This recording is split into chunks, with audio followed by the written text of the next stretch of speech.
arguing for a more holistic focus on ecosystems for water and development to ensure that their benefits are maintained.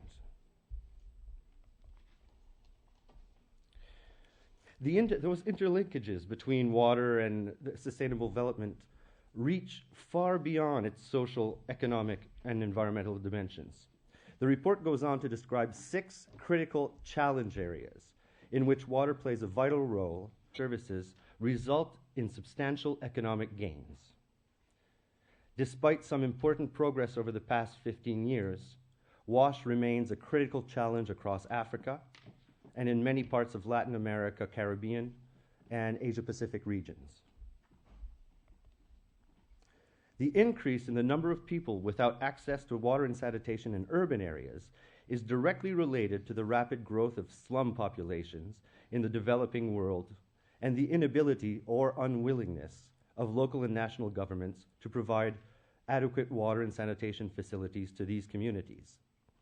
Experiences from cities around the world show that it is possible to improve performance of urban water systems while continuing to expand the system and addressing the needs of the poor, provided there is strong leadership and good governance.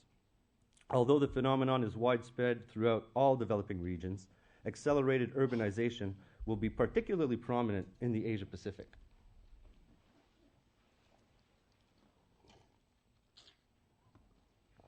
The current growth rates of agricultural demands on the world's freshwater resources are unsustainable. To increase efficiency in the use of water, agriculture can reduce water loss and, more importantly, increase crop productivity with respect to water.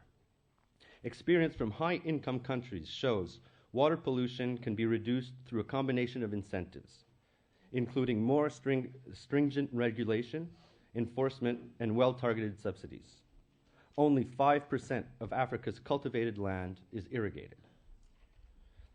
Energy production is generally water-intensive. Meeting ever-growing demands for energy will generate increasing stress on fresh water. The report doesn't explicitly say that these 17 goals and 169 targets are to be clustered under these 6 elements. So it's still a little bit of a question remaining whether this will be used mainly as a communications tool, is the backdrop to which we can feed it into.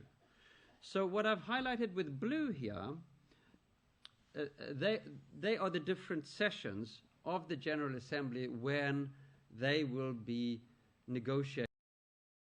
Are also taking place this year. And the idea is that this conference should adopt a post-2015 disaster risk reduction framework. And I will also come back a little bit more to that in a minute. But there is at least one text, one suggestion in the current draft to disaster risk reduction, as you can see, that suggests promote integration and joint planning with climate change adaptation actions. So this text is saying that when we are discussing disaster risk reduction, we also need the legally binding targets. That was our hope.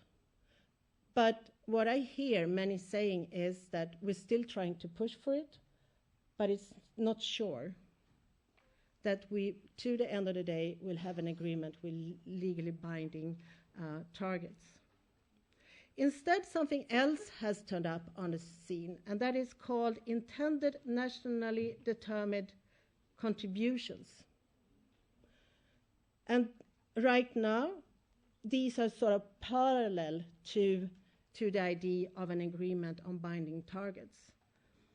But these have become more and more important. The idea is that every country, developed or developing countries, should submit their determined contributions, they intended determined contributions, and that they shall do that before the end of March.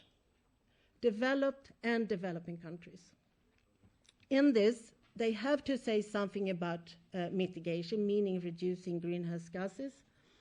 The developing countries also wanted it to be obligatory to have something about adaptation, but right now is voluntary. As you may understand, these will also include discussions on financing.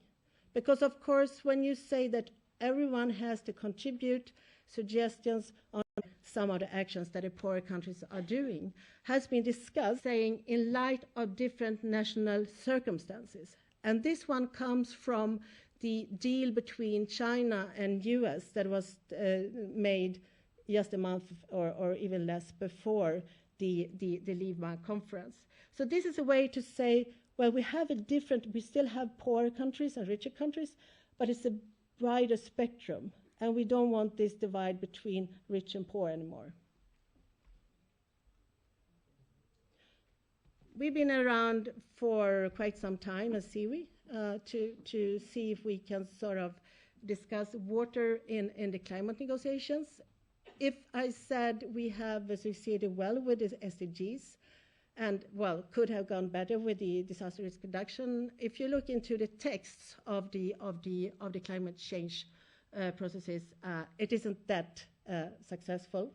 However, I would say, and I also see Ursula here from Global Water Partnership that has also been very active, and many others here also work with the Alliance for Global Water, Alliance on Global Water Adaptation.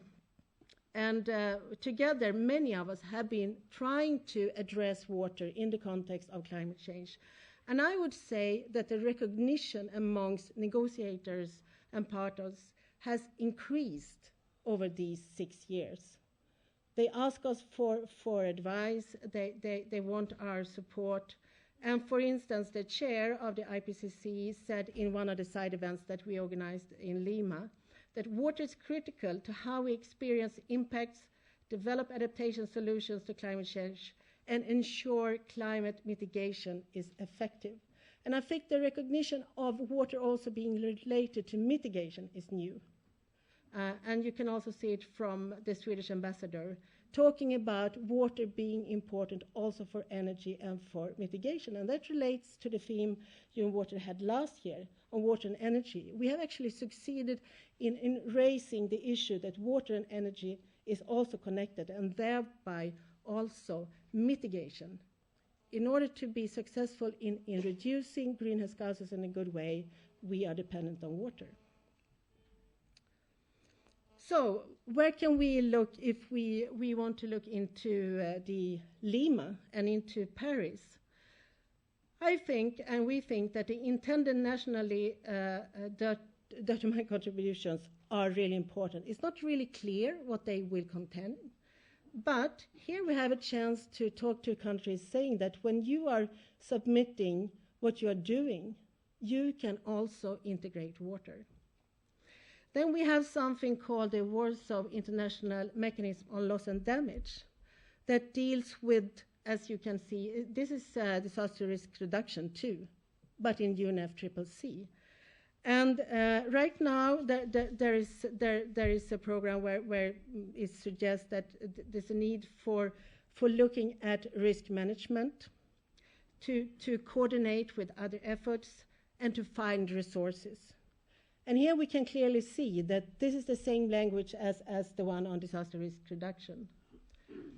The Green Climate Fund met its target of $10 billion in Lima of pledges, meaning 27 countries has promised to give money to the Green Climate Fund, which is the fund that is supposed to fund the climate, many of the climate activities. Interestingly, 5 developing countries, Peru, Colombia, Mexico, South Korea, and Mongolia, were amongst those 27 countries. And the Green Climate Fund have the basic systems and procedures in place. So it's really important that donors are starting pledging money, promising money, because the promise is that this fund would fund $100 billion a year from 2020. So you could say the Green Climate Fund is like an airplane ready to take off, but we don't know where it will land. So to try to come to a conclusion, as you can understand, it's not so easy to give justice to all these processes, and I'm happy to respond to questions afterwards, but I wanted to give you a flavor and try to sort of trigger your ideas and understanding how important it is that we try to engage in these different processes. It's really important that we engage. It's also very important that we as the water community think of that water is an excellent example on how these different processes are linked together. I think what Rick said and what Joachim was saying is building under this. So each one of you can think of throughout this conference, how can experiences, knowledge from the case studies we're going to discuss, from also developing the toolbox, how can this bring forward very important information to those who are now finalizing those different negotiations? And how can we help out so that the decisions to the end of the day will be implemented in a coordinated way? And I think this crowd sitting here is really important for this.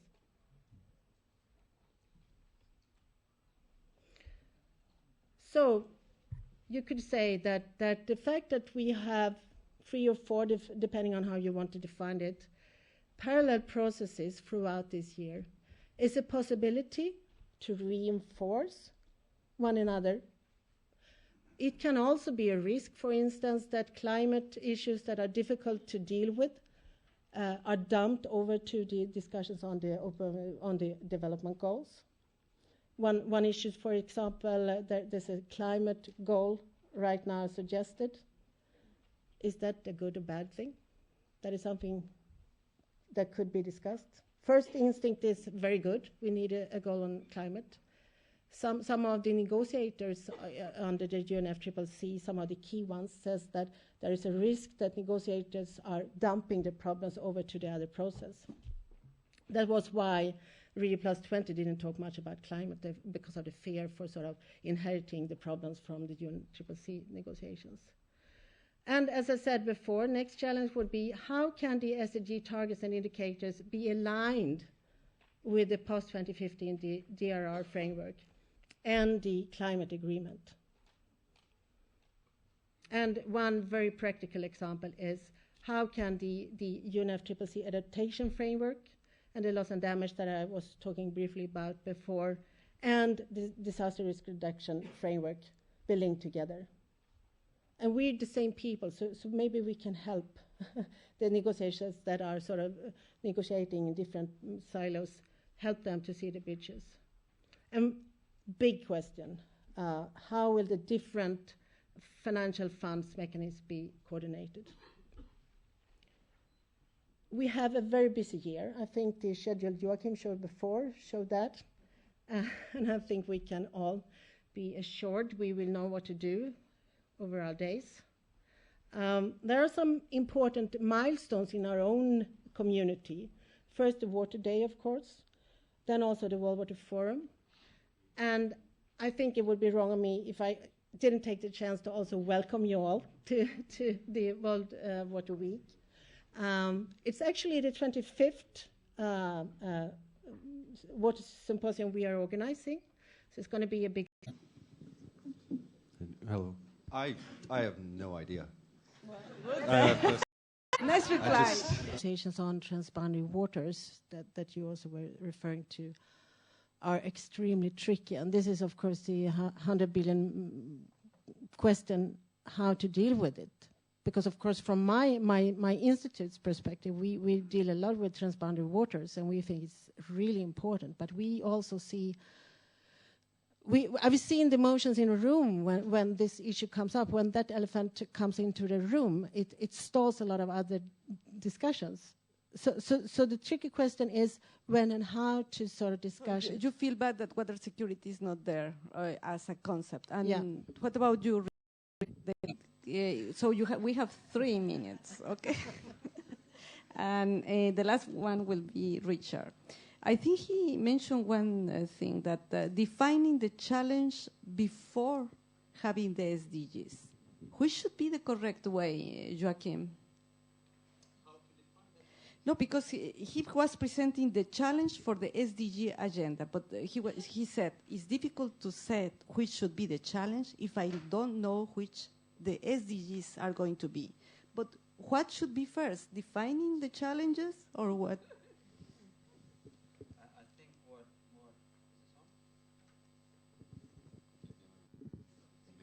I killed it.